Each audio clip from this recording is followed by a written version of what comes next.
Bueno, muy bien, estamos de verdad, insisto, muy contentos de estar aquí con ustedes. Empezando un nuevo mes, un mes donde yo sé que vamos a ver la gloria de Dios. Este mes es un mes muy especial. Bueno, todos los meses son especiales, pero ese es un mes muy especial.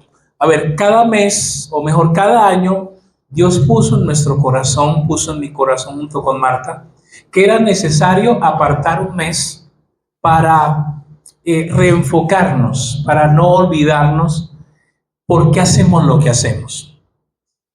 Y este mes nosotros lo llamamos el mes Selat. Selat en la Biblia, para los que no saben, quiere decir pausa. Usted cuando va al libro de los Salmos, usted empieza a leer los Salmos y en muchas versiones de la Biblia aparece una palabra que dice Selat. Y Selat quiere decir pausa. S-E-L-A-H.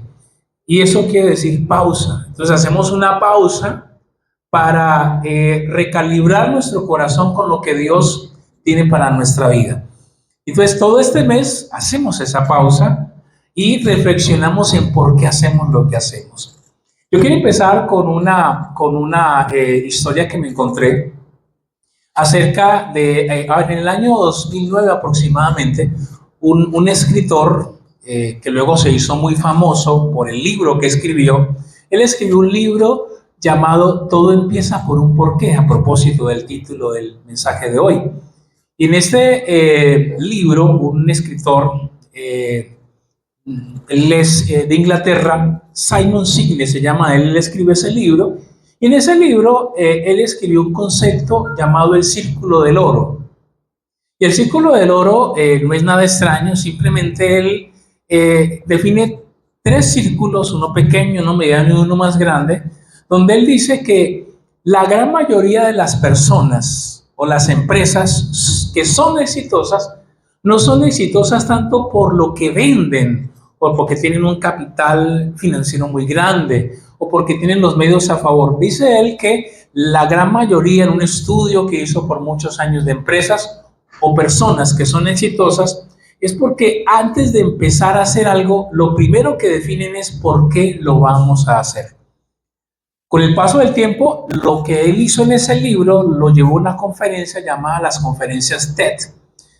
Y las conferencias TED, si usted busca en internet, usted se va a encontrar que son conferencias que buscan divulgar el conocimiento. Y entonces en esas conferencias a nivel mundial invitan a diferentes expertos para que hablen de lo último en tecnología, lo último en comportamiento humano, lo último en finanzas.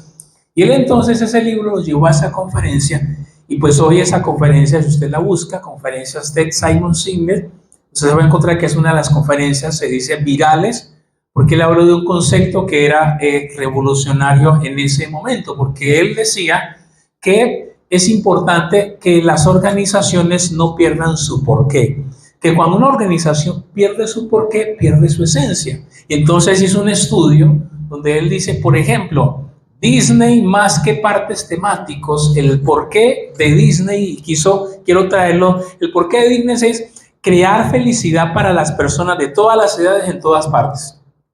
Ese es el porqué de Disney, crear felicidad. Luego viene el tema de los parques temáticos y todo eso. Por ejemplo, Apple, ¿cuál es el porqué de Apple? El porqué de Apple es pensar diferente. Y entonces por eso sus equipos fueron disruptivos en su manera de penetrar el mercado. Por ejemplo, Tesla, que es otra de las organizaciones hoy importantes en el mundo, uno dice, no, la razón de ellos son carros eléctricos, no, el porqué de ellos es cómo acelerar la transición del mundo hacia una energía sostenible. Ese, por ejemplo, es el porqué de ellos. Pues nosotros vemos carros o vemos el tema eléctrico, pero de pronto se nos olvida o no tenemos en cuenta cuál es el porqué. E insisto, ¿por qué es importante el porqué? Porque si una organización o empresa pierde su porqué, pierde su esencia. Pierde su esencia y empieza a reunirse por reunirse. Y pierde su brújula y pierde su motivación. Y por eso entonces vamos a tratar y seguiremos con ese enfoque de una vez, un mes en el año, hacemos un alto y recordemos que nuestro por qué nosotros hacemos las cosas. Me encontré también con algo bien interesante, y es que yo pensaba, no sé si a usted pensaba lo mismo que yo. Yo pensaba que los pilotos, después de que aprendían a conducir los aviones, si es la palabra correcta, a volar, pues ellos ya la experiencia les daba para eso. Pues me encontré que los pilotos cada semestre o cada cierto tiempo tienen que entrenar y tienen que hacer simulación. Entonces alguien les preguntaba a los pilotos, pero ¿por qué si ustedes llevan tanto tiempo tienen que entrenar? Entonces dice, porque nuestro por qué porque es que las vidas importan. Las vidas importan. Dice, ese es nuestro porqué. No solamente conducir un aparato de esos tan gigantes y llevarlo de un sitio a otro, es porque nosotros llevamos vidas y las vidas importan. Y como las vidas importan, nosotros cada cierto tiempo, aunque tengamos mucha experiencia, nosotros tenemos que entrenar. Y uniendo estas dos cosas, yo decía, así es, así debe ser entonces para nosotros como iglesia. Nosotros no podemos olvidar el porqué. Porque yo le hago a usted la siguiente pregunta a propósito de esta palabra porque y es, no sé si usted se ha preguntado, o tal vez sí o tal vez no, pero ¿y por qué nos tenemos que reunir? ¿Por qué cada cierto tiempo tenemos que encontrarnos? ¿Por qué el sentido de encontrarnos cada semana? ¿Por qué el sentido de tener que leer, algunos dirían la Biblia una y otra vez? ¿Por qué hacemos lo que hacemos? Y esa es una pregunta que siempre hay que hacérsela. Imaginémonos, perdóneme, voy a usar el poder de la imaginación de las películas. Imaginémonos que viene un ser interplanetario y llega a su casa y le dice, ¿usted es cristiano? Sí. Y ese ser interplanetario dice, bueno, ¿y ustedes por qué se reúnen? Ah, pero ha venido otro planeta. Y lo único que esa persona o ese ser se pregunta es, ¿por qué existe la iglesia? Y estoy seguro que muy probable empezaríamos muchos a dar respuestas que tal vez distintas. Porque a veces no tenemos claro por qué nos reunimos, cuál es la razón de ser. El propósito de este mes es que de nuevo como que nosotros reenfoquemos y recalibremos por qué es que nosotros nos estamos reuniendo, por qué hacemos lo que hacemos, por qué servimos, por qué reconocer a alguien cada cierto tiempo, por qué exaltar su labor, por qué enseñar, por qué hacer una labor como la que vamos a hacer esta semana, por qué edificamos iglesia, podríamos no estarlo haciendo. Ahora, antes de que hablemos del por qué, hay dos cosas que tenemos que trabajar para que entendamos el por qué. Dos cosas que nos toca hacer a un lado, si no, no vamos a entender nuestro porqué. La primera de ellas está en Zacarías capítulo 7. Voy a leerles Zacarías capítulo 7, dice así. Zacarías 7. En el 4.º año del rey Darío vino la palabra del Señor a Zacarías. El 4.º día del mes 9 de Kisliu, la aldea de Betel, había enviado a Sarecer, a Regén, a Melec y a sus hombres a implorar el favor del Señor. Versículo 3. Y a preguntar a los sacerdotes que eran de la casa del Señor de los ejércitos y a los profetas, ¿debemos llorar en el mes 5º y abstenernos como lo hemos hecho durante tantos años? Entonces vino a mí palabra del Señor de los ejércitos. Habla a todo el pueblo de la tierra y a los sacerdotes y diles, cuando ustedes ayunaban y se lamentaban en el 5º y el 7.º mes durante estos 70 años, ¿ustedes de verdad ayunaban para mí? Vamos a ver qué está pasando en este texto. Tenemos que viajar a la historia. Cuando Israel cayó cautiva bajo Babilonia, ellos fueron llevados en el éxodo, ¿cierto? En el cautiverio babilónico fueron llevados a Babilonia. Nabucodonosor se lleva a casi todos los judíos y ellos están allá por 70 años. En esos 70 años, el anhelo del pueblo era volver a la tierra prometida. Y por esos 70 años, entonces, ellos empiezan a ayunar con el deseo de volver.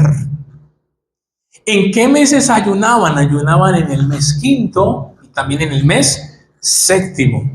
¿Y por qué ayunaban en esos 2 meses? Porque se cree que entre esos 2 meses fue que ellos fueron llevados cautivos.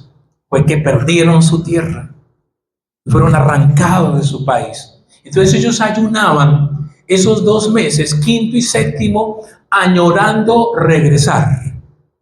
Pero cuando nosotros llegamos a Zacarías, Zacarías es uno de los profetas después del exilio, ya han pasado 70 años, ellos han regresado, ya están edificando un nuevo templo, y entonces algunos se preguntan, ¿tiene sentido que sigamos ayunando?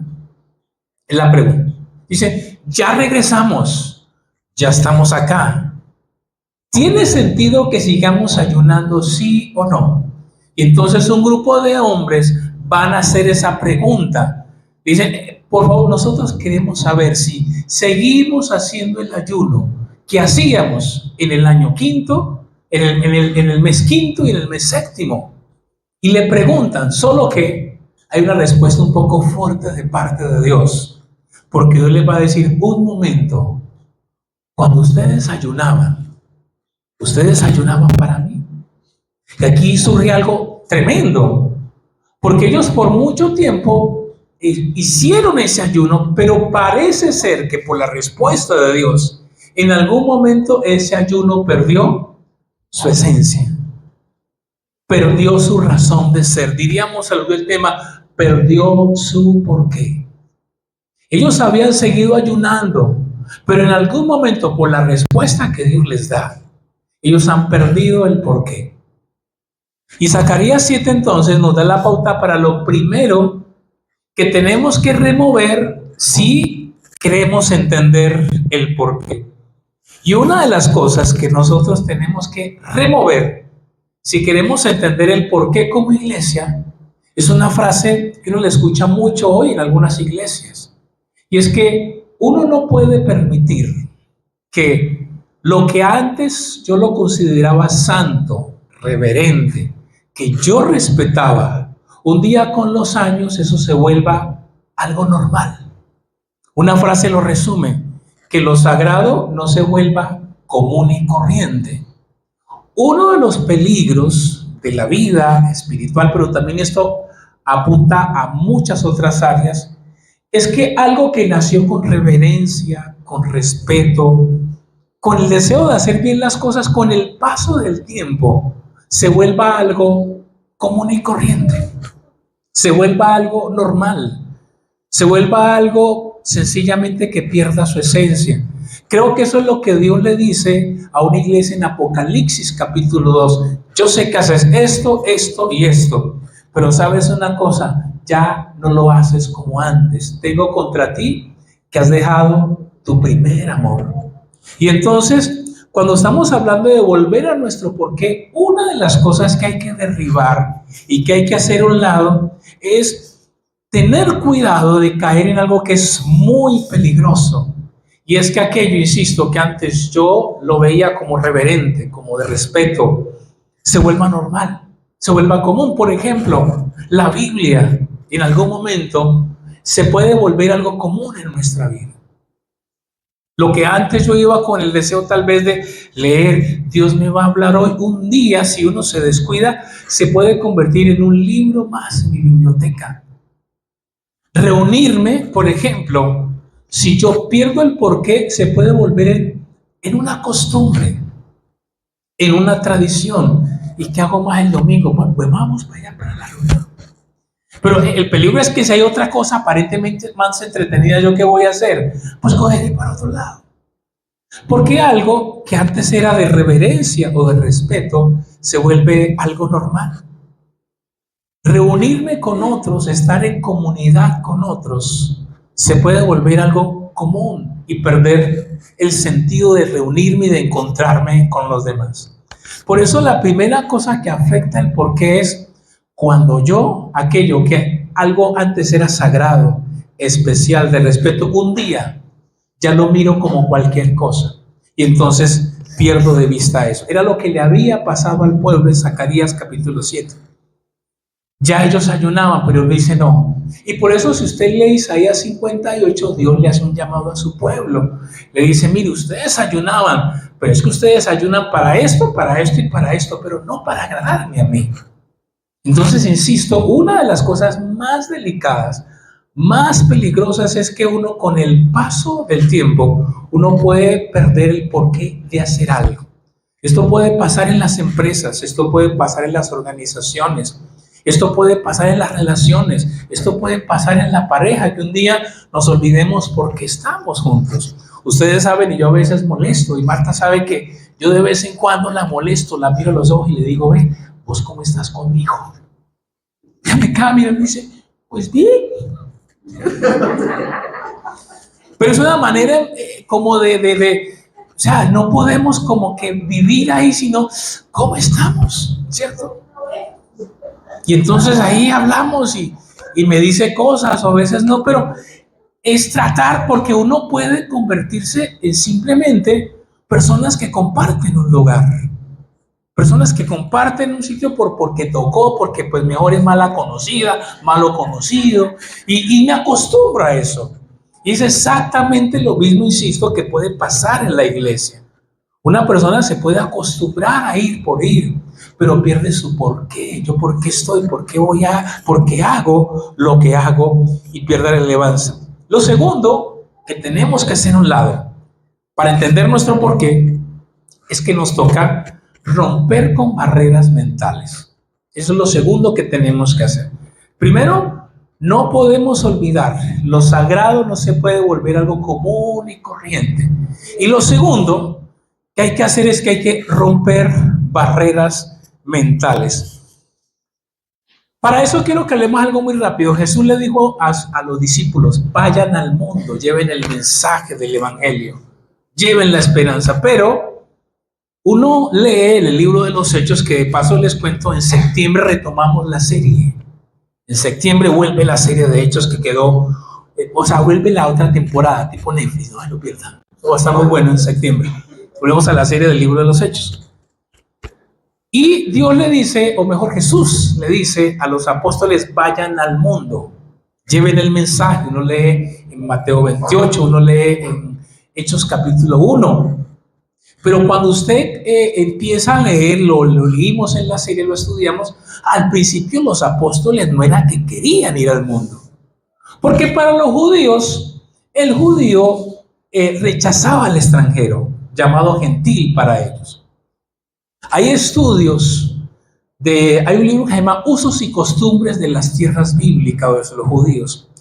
Y nos cuenta un poco cómo era la manera de ser de los judíos.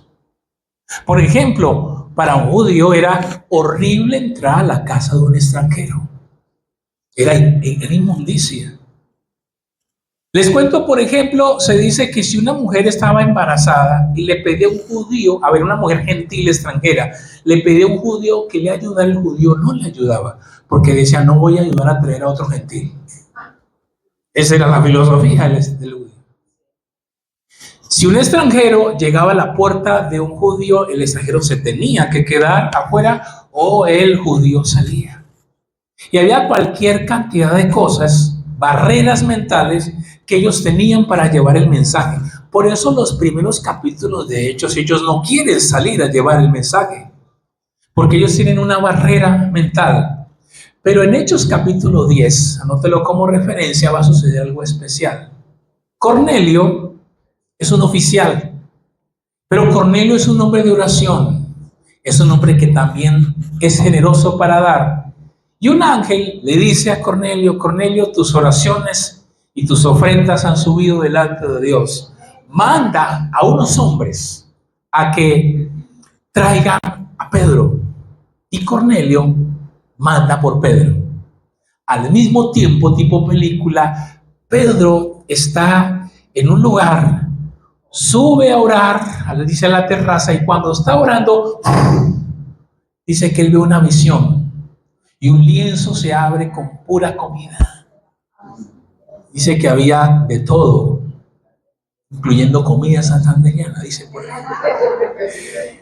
Y entonces Dios le dice a Pedro: Pedro, mata y come. Resulta que hay otra cosa con los judíos. Los judíos, a lo del Antiguo Testamento, hasta hoy sigue siendo, hay algunas comidas que el judío la considera impura. Y ahí había de todo. Y entonces Pedro dijo: no, Señor. A ver, Pedro tenía la costumbre de decir que no cada rato, ¿no? por eso se metía en problemas con Dios. No, Señor. Y Dios le dice, Pedro, lo que yo he purificado, santificado, tú no lo llames impuro. Y dice la Biblia que 3 veces él ve esa visión, pero no entiende. ¿Qué querrá decir eso? Solo que al rato llegan unos hombres, llegan donde Pedro, Pedro, allá lo están buscando. Entonces Pedro, sale y se encuentra con unos hombres que no son judíos, que lo están mandando a llamar donde un tal Cornelio que no es judío. Recuerda lo que le acabo de decir de lo que ellos pensaban de las... Y Pedro, en obediencia, porque Dios le dijo, mire, van a venir por ti, Pedro va, no como que quiere ir. Y cuando Pedro llega a la casa de Cornelio, tiene otro conflicto, entrar a la casa de un extranjero. Pero Pedro en obediencia entra. Y Cornelio tiene reunida a la familia. Y entonces ahí Pedro entiende la visión. Que lo que él estaba rechazando de la comida, en esencia no estaba rechazando comida, él estaba rechazando personas. Y entonces Pedro dice a Cornelio, ahora yo entiendo. Porque ustedes saben muy bien, en Hechos 10:28, ustedes saben muy bien lo que significa que un judío entra a la casa de un extranjero. Pero saben una cosa, Dios me ha dicho que yo no puedo llamar impuro lo que él ha purificado. Y empieza a predicar, extraordinario. Él empieza a enseñar y empieza a hablar. Y más adelante él dice, ahora yo entiendo que Dios se agrada independiente de quien sea, con tal de que crea. Y Pedro es el primero al que Dios le tiene que desbloquear su barrera. ¿Cuál barrera? La barrera racial, la barrera cultural. Porque Pedro creía una manera de hacer iglesia, que era primero nosotros y luego los demás. El judío era tan tremendo en esa época que para hacerse cristiano primero alguien se tenía que hacer judío. O sea, primero judío y ahora sí, bienvenido. Y por eso hubo mucho conflicto en Hechos capítulo 11. No lo voy a extender porque lo vamos a ver en la serie. A Pedro le dicen, venga, Pedro, ¿usted qué estaba haciendo allá? Donde esa gente impura. Y Pedro dice, pero un momento, y les explica qué fue lo que sucedió. Pero ¿por qué menciono este punto? Porque al igual que Pedro, lo otro que nosotros tenemos que hacer es que es necesario, si queremos comprender el porqué de la iglesia, que tal vez que tenemos que desechar algunas estructuras mentales de lo que creemos que es la iglesia. Y quiero mencionar rápidamente algunas que hay que derribar. Por ejemplo, creer que la iglesia yo me vengo a entretener. No le quiero decir que hay discotecas muy buenas para eso. Y quiero decir que hay conciertos, hay muchas actividades muy buenas. Si bien es cierto, la iglesia no puede ser aburrida, la iglesia no busca simplemente entretener, sino transformar. Por ejemplo, para algunos la iglesia es un edificio.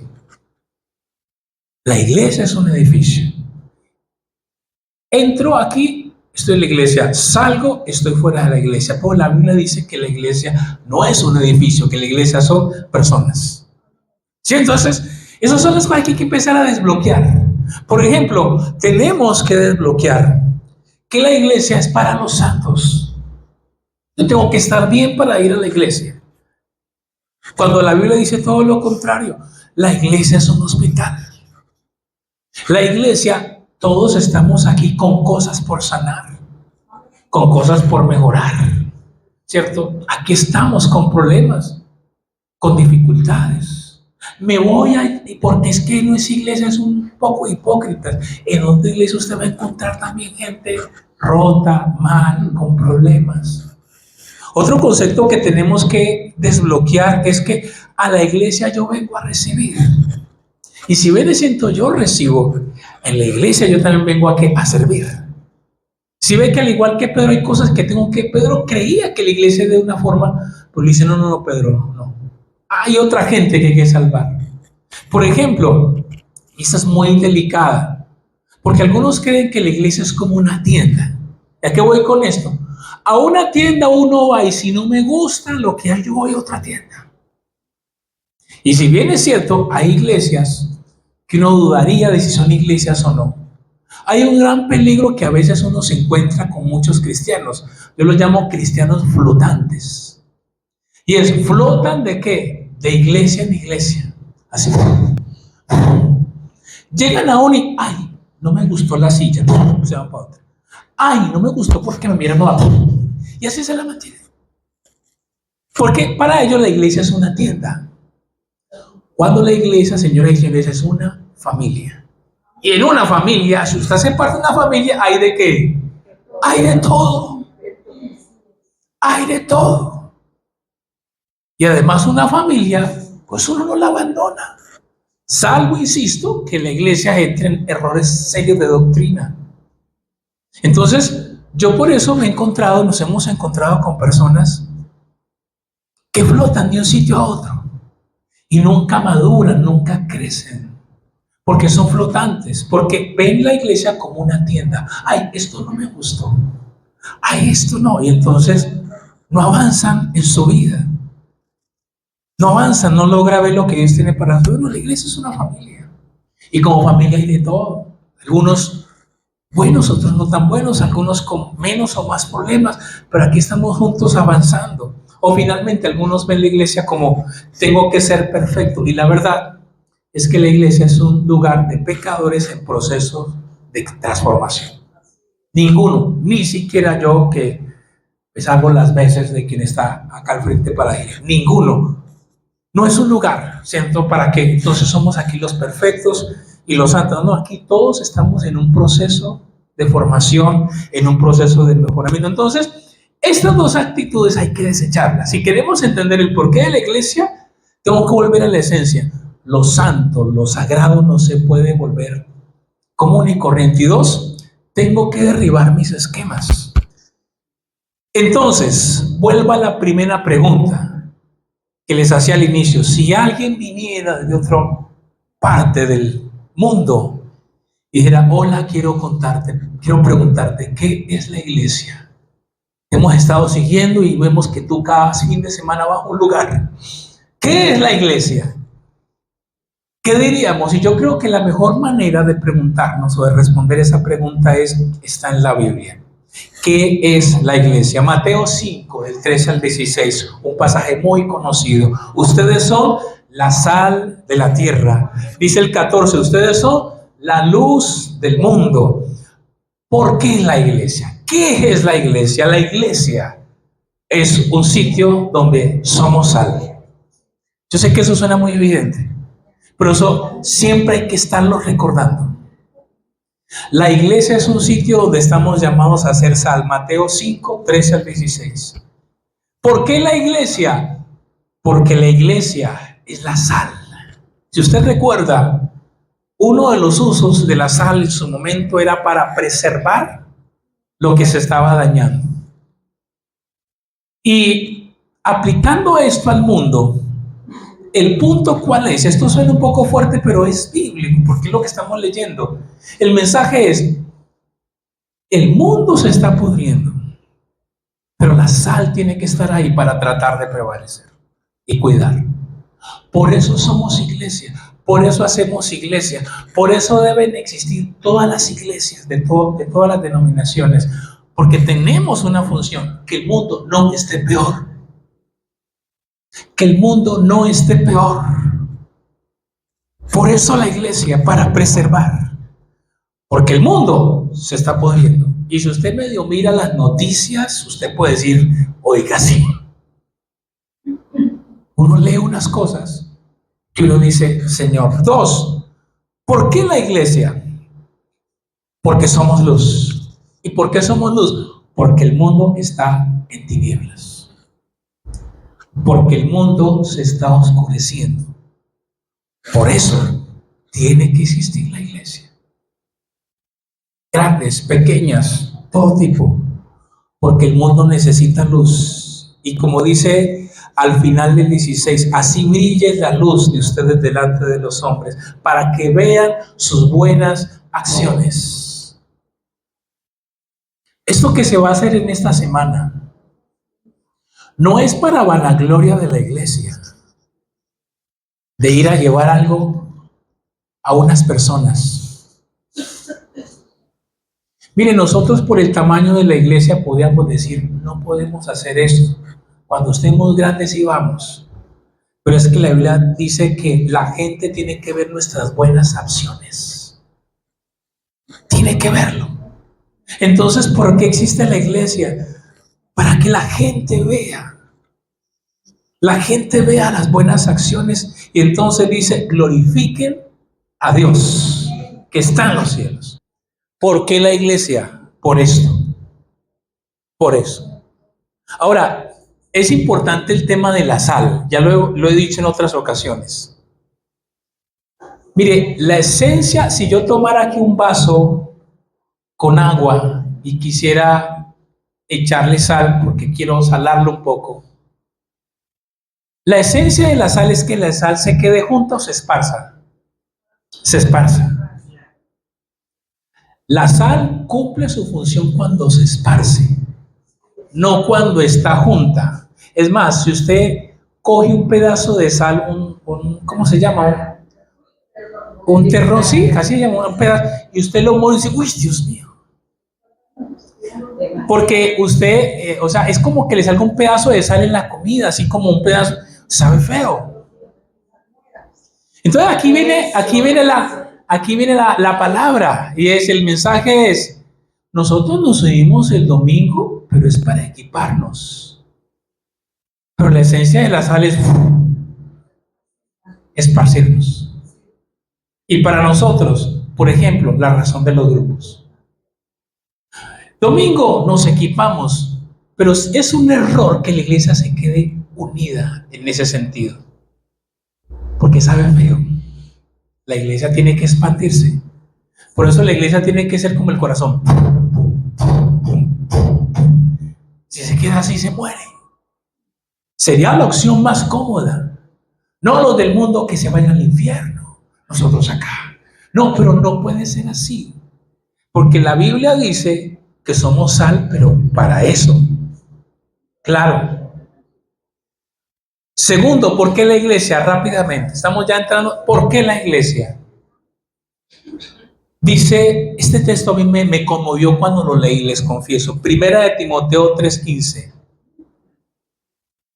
Pero en caso de que me tarde, le dice Pablo a Timoteo, te escribo para que sepas cómo debes conducirte, cómo debe conducirse uno en la casa de Dios, que es la iglesia del Dios vivo, columna y sostén de la verdad.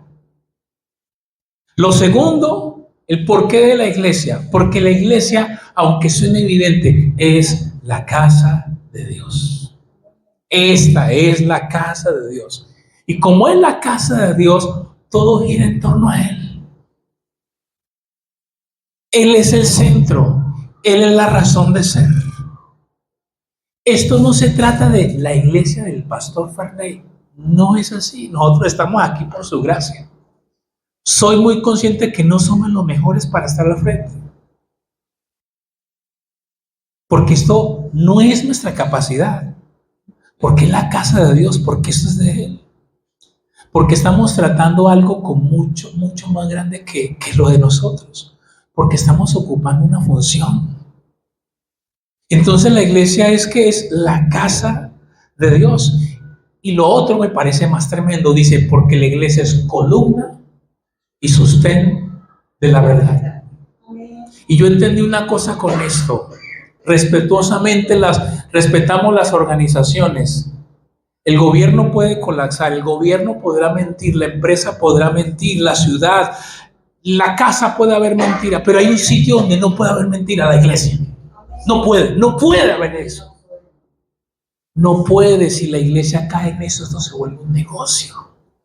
Y por eso muchas han incurrido en eso. La verdad podrá faltar en cualquier parte, pero no nos puede pasar en la iglesia. No puede. Porque la iglesia, ¿qué es?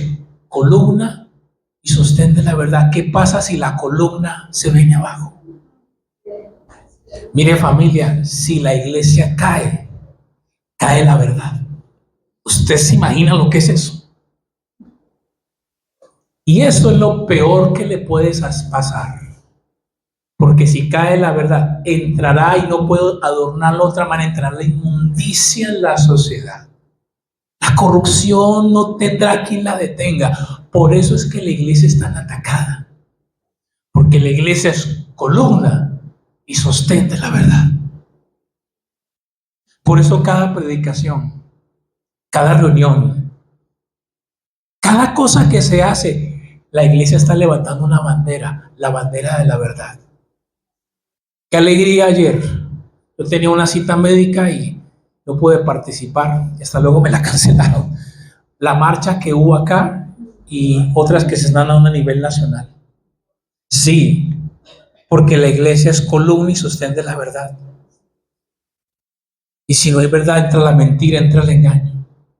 Cada que usted viene a oír la verdad.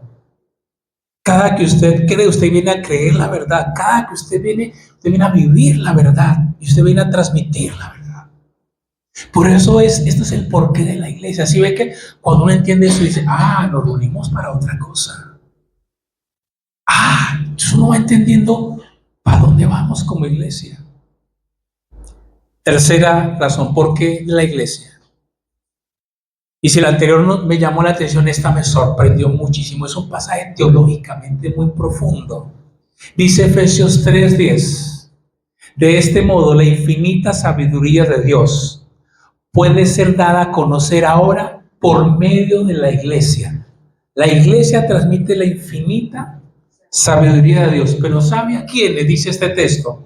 A los principados y potestades en lugares celestiales. Quiere decir en este texto que cada predicación o enseñanza no solamente es dada a conocer a las personas. Quiere decir este texto que hay seres espirituales, buenos y malos, ángeles y demonios, que también están escuchando a la iglesia.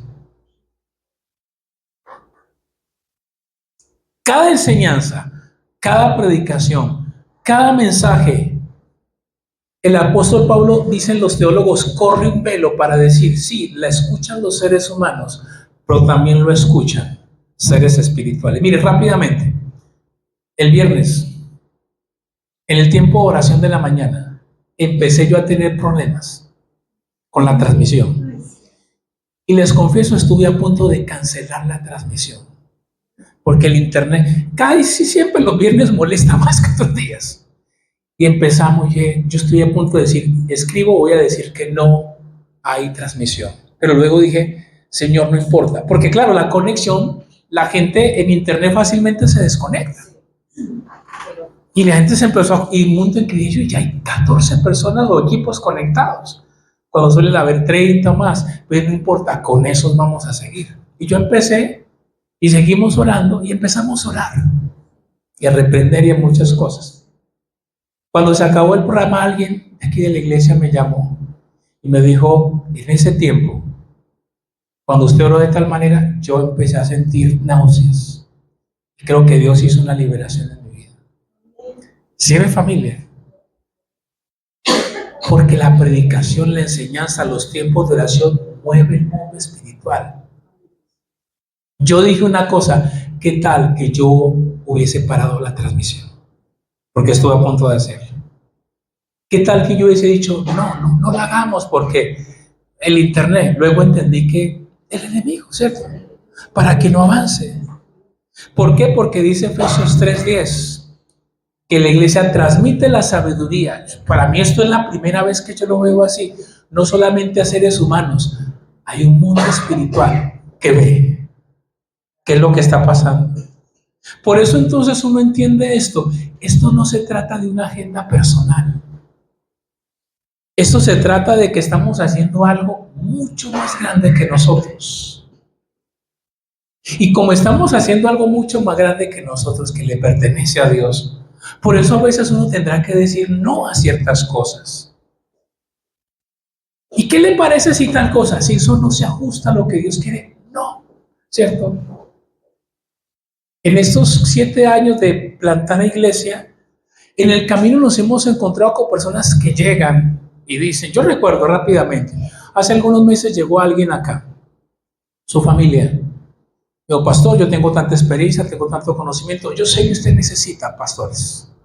Y yo necesito que usted a mí me dé un espacio, y yo quiero, y vamos a hacer las cosas de esta manera. Yo lo miré y dije, Señor, esta persona no tiene ni idea.